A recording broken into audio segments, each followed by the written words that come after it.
Hey everybody, it's Dave Dugdale, learningvideo.com. I thought I would share my favorite way to cache problematic footage. This is actually 4K 60 H.265 footage from the GoPro.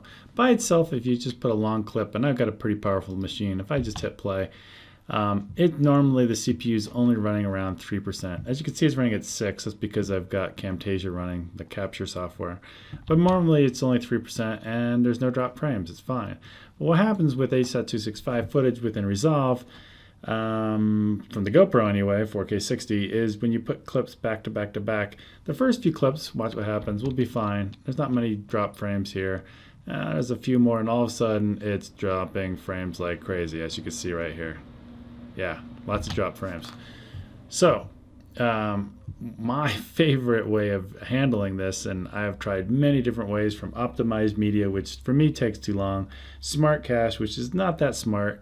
What I use is user cache, and I use it in a certain way. There's different ways you can use all of these different things, but you can see here I've got user turned on.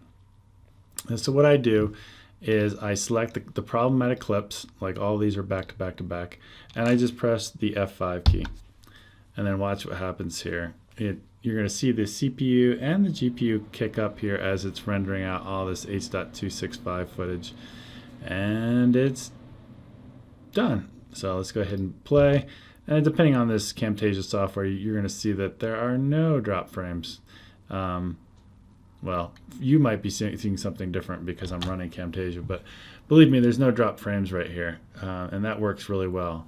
So for me, it's just my quick tip. This is the way I've been doing it for years. So what I've done is under Preferences, I've assigned the Render Cache Color output, and I just search for the command render, came up with all these, and I just set it to F5. And on my keyboard, I just put a label that says cache above F5. And so whenever I run into problem footage like this, I just basically just click on it with the F5. And if you want to toggle it back off, you can hit F5, or if you don't assign it to anything, you can go up here and just click right here where it says Render Cache Color Output, and it'll turn all of that off for you.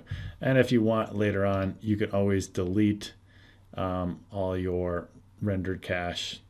I'm just gonna say all, and that usually takes a few seconds. And I've got a scratch drive that's a M.2 NVMe that works pretty fast.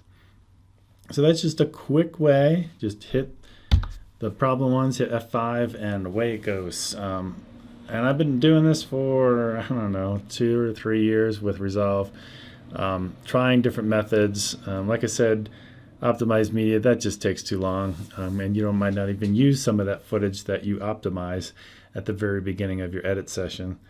Smart media or smart cache is usually not that smart. I find it gets it wrong a lot, and it's constantly putting stuff or caching stuff that I don't really need it to. But user cache and assigning it to a keyboard shortcut like F5 for me has been working great. I just thought I would share that with anybody else that's out there that's maybe new to Resolve and they need a little help. All right. Glad I could help if I did help.